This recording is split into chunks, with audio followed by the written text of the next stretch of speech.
Глава 9. Афины по расписанию. Утро пришло без будильника. Анна проснулась от того же низкого гула, что сопровождал их с вечера, и от мягкого, почти неуловимого покачивания. Свет в каюте был мутным, через иллюминатор пробивалась полоска серо-белого неба. Томас уже был на ногах. Он стоял у маленького стола с телефоном в руке, проводя пальцем по экрану. «Уже половину пути прошли», — сказал он, не оборачиваясь. «По карте, по крайней мере». Анна потянулась, чувствуя, как матрас легким движением откликается на качку.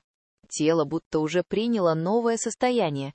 Не твердая земля, а что-то живое под ногами. Голова еще не до конца. «Как спалось?» — спросил он.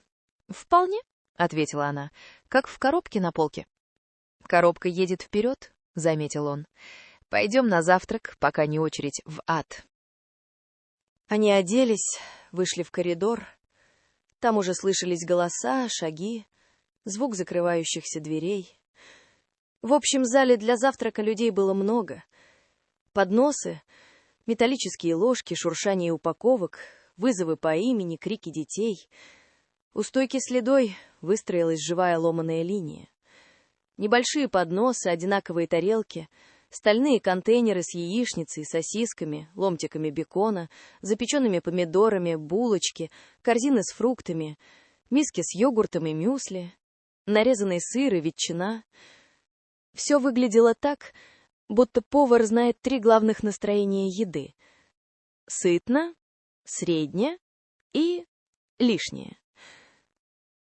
«Возьми поднос», — сказал Томас. «Так проще». Он шел впереди, движениями тела прокладывая путь в медленной очереди. Взял 2 подноса, один протянул ей. Сам уверенно положил на тарелку яйца, хлеб, кусок сыра, немного бекона и пару ломтиков ананаса для приличия. Анна смотрела на ряды еды и не могла решить, чего хочет. «Возьми что-нибудь», — настаивал Томас. «Иначе через час будешь ходить голодная и злая». «И я подумаю», — бросила она. Она на автомате положила себе булочку, немного яичницы, пару ломтиков запеченного помидора и стакан апельсинового сока. Не потому, что этого хотелось, а потому, что так положено, чтобы не сидеть с пустой тарелкой. Вкус у яичницы был тот же, что у яичницы во всех местах для всех, будто ее делали из идеи яичницы, а не от яиц. Они нашли свободный столик у стены. Томас поставил подносы, сел, сразу же начал есть, не тратя время на ритуалы. «Потом можно пройтись по палубе», — рассуждал он. «Я видел там сверху еще одна открытая зона. И я хочу заглянуть в магазин, посмотреть, что у них за техника безопасности на схемах.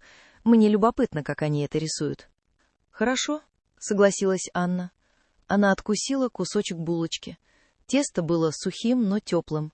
Запеченный помидор оказался неожиданно кисловатым, сок слишком сладким, но все вместе складывалось в ту самую анонимную завтрачную смесь. «Или можем наоборот. Сначала прогулка, потом магазин», — продолжил Томас. «Тут нет большого выбора, но все равно хочется понимать, чем себя занять». «Как скажешь», — произнесла она. «Если бы сейчас сказала, я вообще не хочу никуда идти, ничего страшного не случилось бы, но язык выбирает безопасный маршрут быстрее, чем я успеваю понять, чего хочу». «А ты чего хочешь?» — спросил он, наконец переведя взгляд на нее. «Погулять или посидеть?» «Побыть одной. Давай сначала пройдемся. Все равно весь день впереди». «Отлично. Тогда доедаем и идем». Между возможностью сказать и реальным словом неожиданно много пространства, и я его давно обхожу стороной. После завтрака они вернулись в каюту оставить куртки. Внутри было чуть душнее, чем утром. Иллюминатор показывал воду и полоску неба, без намека на берег. «Я потом, наверное, часик почитаю», — сказал Томас. «У меня как раз голова в нужном состоянии для книги, а не для людей». «Хорошо», — сказала Анна. «Я пока разберу фотографии и немного поработаю с заметками». Слово «поработаю» пришло само, хотя ноутбук оставался закрытым. Я хотела сказать, я хочу просто посидеть у окна и ни с кем не разговаривать. Но внутренний редактор снова оказался быстрее. Они вышли вместе. Томас пошел в сторону, где вчера видел тихий угол для чтения. Анна направилась к лестнице, ведущей на палубу. Днем наверху было светло и прохладнее, чем в зале. Ветер трепал волосы, пахло морем и чем-то металлическим. Людей было меньше, чем вечером. Некоторые лежали на шезлонгах, кто-то стоял у поручней, кто-то ходил с камерой. Анна прошлась вдоль борта, глядя на воду. Волны шли ровными полосами, корабль прорезал их без усилия. Она остановилась у свободного участка поручня и оперлась ладонями о холодный металл. «Доброе утро!» — услышала она рядом знакомый голос. Лена стояла чуть поодаль, в той же светлой куртке с поднятым воротником. В руках у нее была бумажная чашка, из которой тонко поднимался пар. «Уже день, кажется», — сказала Анна. «Ну да, утро». «По ощущениям, какой-то вторник между мирами», — отозвалась Лена. «Как спалось?» «Нормально», — сказала Анна. «Качка не мешала, скорее наоборот. Как будто тебя кто-то слегка качает, но не спрашивает, согласен ты или нет». «Это хорошее описание», — сказала Лена. «Я первые пару раз в таких поездках все время думала, что мне надо контролировать горизонт. Потом смирилась, что я здесь не главная». Они постояли немного, молча глядя на воду. «Завтрак видела?» — спросила Лена. «Это отдельный вид спорта». «Да», — сказала Анна, — «соревнования положи больше, чем можешь съесть, и уйди до того, как это поймешь». «Это международная дисциплина», — сказала Лена. «Я раньше тоже старалась взять по максимуму, а потом поняла, что это не про еду». «Про что тогда?» — спросила Анна. «Про страх не дотянуть. Хочется запастись заранее, на случай, если потом не будет. У нас это во всем так. Хотя иногда наоборот. Все время откладываешь, пока не поздно». Она сказала это без нажима, как продолжение вчерашней темы, но не углубляясь. Анна кивнула. Вчерашние слова про «мы долго все откладывали» всплыли сами. Сейчас Лена даже не повторяла их, но смысл был тот же. Со стороны лестницы донесся чей-то голос. «А вот вы где прячетесь!» — раздалось сзади. К ним шел мужчина, высокий, с растрепанными волосами и темной курткой. В руках у него был бумажный стакан, он чуть перекидывал его из одной руки в другую. Шел он так, как будто палуба была ему давним знакомым местом. «Макс», — сказала Лена, — «познакомься, это Анна. Мы с ней из одного климатического ада». «Макс», — улыбнулся мужчина, чуть склоняя голову в сторону Анны. «Я тот, неофициальный, кто отвечает за комментарии к происходящему». «Анна», — ответила она, — «я пока еще без должности». «Можете считать себя независимым экспертом», — сказал Макс. «Вы тоже из Гамбурга?» «Да», — сказала Анна. «Кажется, этот корабль наполовину набран там». «Это все люди, которые решили, что им мало ветра и дождя», — сказал Макс. «Теперь они проверяют на себе морской вариант». Он говорил чуть громче, чем требовалось, но не настолько, чтобы раздражать. В его манере не было навязчивости, скорее легкая привычка бросать фразы в пространство и смотреть, кто их поймает. «Ваш муж где-то рядом?» — спросил он. «Вчера Лена что-то говорила». «Да», — сказала Анна, — «он читает. Нашел себе угол без людей». «Звучит как разумный человек», — заметил Макс. «Инженер, да?» «Да», — сказала Анна. «Откуда вы знаете?» У него походка человека, который всегда знает, где аварийный выход, и взгляд, который проверяет крепление перекладин, пока остальные смотрят на море. «Ты вечно всех по походке читаешь», — хмыкнула Лена. «Это у тебя профессиональное или врожденное?» «Профессионально врожденное», — ответил Макс. «Я просто много лет слушал людей, которые уверены, что все держится на них. Со временем начинаешь их распознавать по дистанции до поручня». Анна улыбнулась. В его словах было чуть больше близости, чем принято при знакомстве, но он не пересекал линию. «А вы чем занимаетесь?» — спросил он у нее. «Кроме того, что стоите у моря и делаете вид, что отдыхаете». «Делаю людям квартиры, в которых им потом приходится жить», — сказала Анна. «Интерьеры». «То есть вы проектируете, как они будут ссориться, мириться и молчать», — сказал Макс. «В какой точке комнаты это удобнее всего?» «Иногда и так», — ответила она. «Большинство хотят просто красиво, а как там жить, думают потом». «Классическая схема», — сказал Макс. «Сделайте мне кайф, а думать я буду в следующей жизни». Лена посмотрела на них обоих, слегка прищурившись от ветра.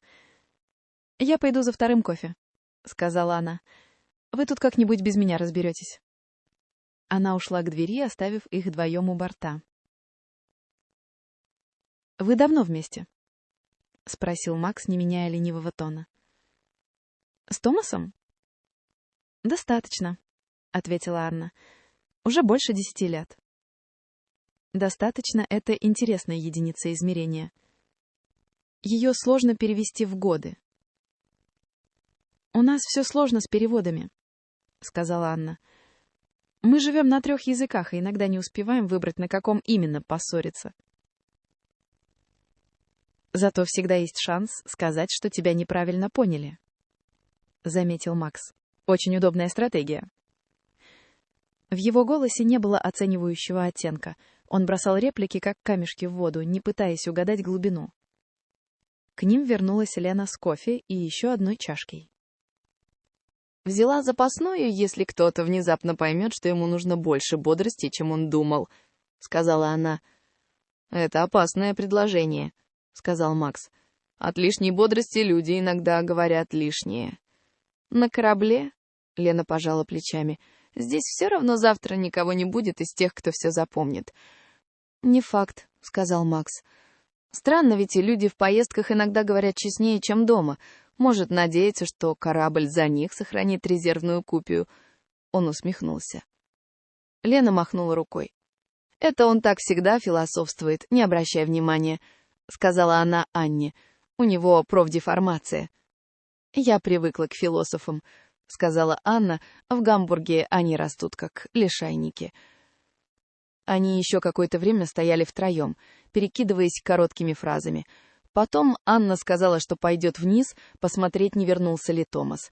Лена кивнула. Макс только поднял чашку в молчаливом жесте. «До встречи». В коридоре Анна шла медленно. Ей казалось, что она узнает чей-то смех. Макса, чуть громче, с хрипотцой, или голос Лены, мягкий, с упатанным «р». Даже если это были другие люди, ощущение не уходило. В каюте Томас сидел на кровати, опершись спиной о стену, с раскрытой книгой на коленях. «Уже нагулялась?» Он приподнял взгляд от страницы, не закрывая книгу. «Немного. Встретила Лену. И... Макса». Анна прислонилась к косяку двери. «А, этого...»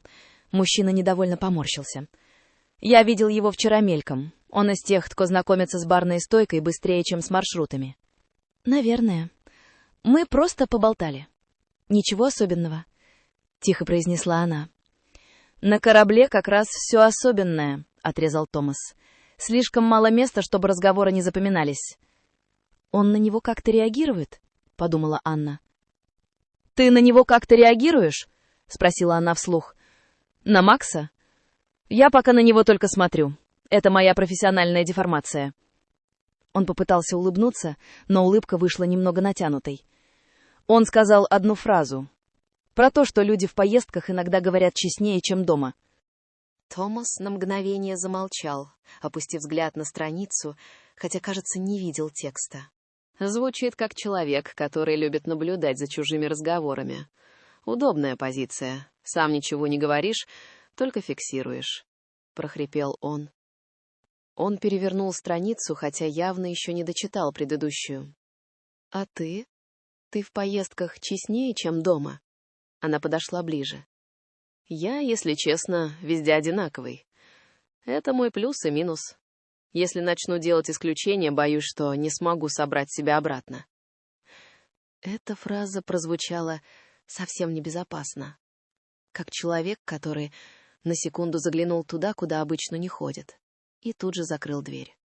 «Понятно, понятно», — отозвалась Анна. День тянулся в привычном для корабля ритме. Они ходили по палубам, заглянули в маленький магазин с сувенирами, посидели в зале, он с книгой, она с телефоном, делая вид, что разбирает фотографии. В буфете они позволили себе еще один эксперимент. Томас принес тарелку с чем-то вроде лазаньи, несколькими картофельными дольками и крохотным кусочком торта. Все 3 разных блюда были одного оттенка, столовая для всех. «Героика продолжается. Я нашел еще один эксперимент», — сообщил он. «Вы смелые», — заметила Лена, когда позже увидела их с этой тарелкой. «Я теперь в путешествиях предпочитаю рисковать только маршрутами, а не едой». «Это наш совместный компромисс», — подхватил Томас. «Анна выбирает красивые маршруты, я — сомнительные блюда». Во второй половине дня они снова пересеклись с Леной и Максом, теперь уже в зале, где кто-то включил тихую музыку. Столики были заняты наполовину. Лена махнула им рукой, приглашая присесть. «Вот и наши гамбургские коллеги. Садитесь, мы тут обсуждаем, что в следующей жизни будем делать иначе», — защебетала она. «В следующей смелые, в этой осторожные. Классическая схема», — добавил Макс. Они сели. Разговор шел о маршрутах, кто где был, какие острова нравятся, где лучше не останавливаться. Макс больше задавал вопросы, чем рассказывал о себе. Но в этих вопросах было слишком тонкое попадание. «Вы часто ездите вдвоем? Или это редкая вылазка?» — спросил Макс, изучая их. «Редкая», — выдохнул Томас. «Обычно работа съедает календарь. В этом году решили, что если не вырвемся сейчас, потом опять не вырвемся». «То есть вы все-таки не совсем потерянные случаи? Уже прогресс?» — хмыкнул Макс.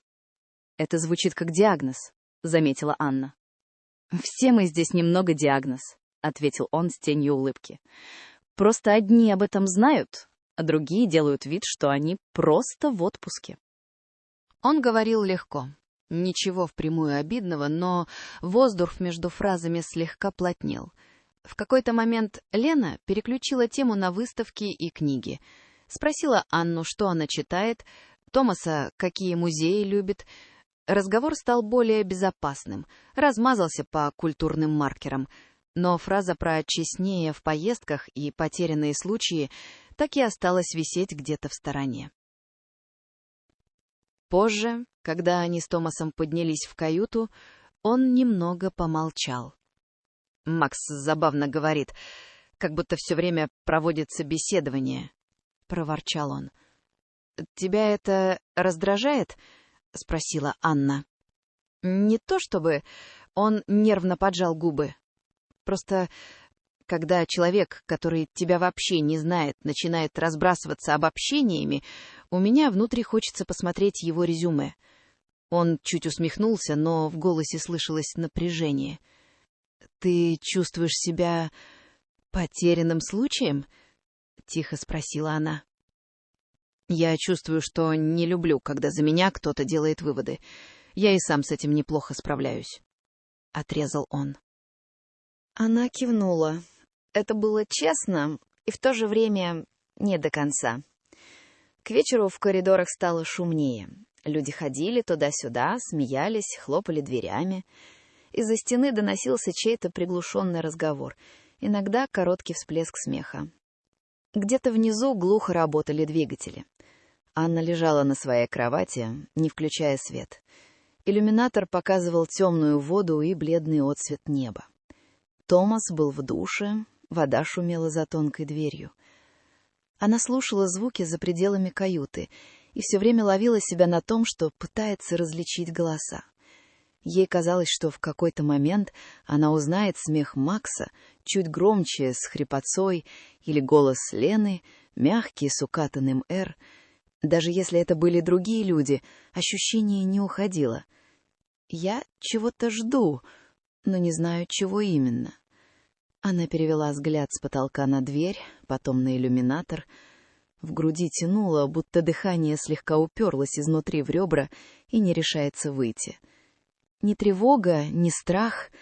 То состояние, когда тело уверено, что событие уже где-то началось, а разум еще делает вид, что ничего не изменилось. Вода за окном колыхалась в темноте. Корабль шел своим курсом.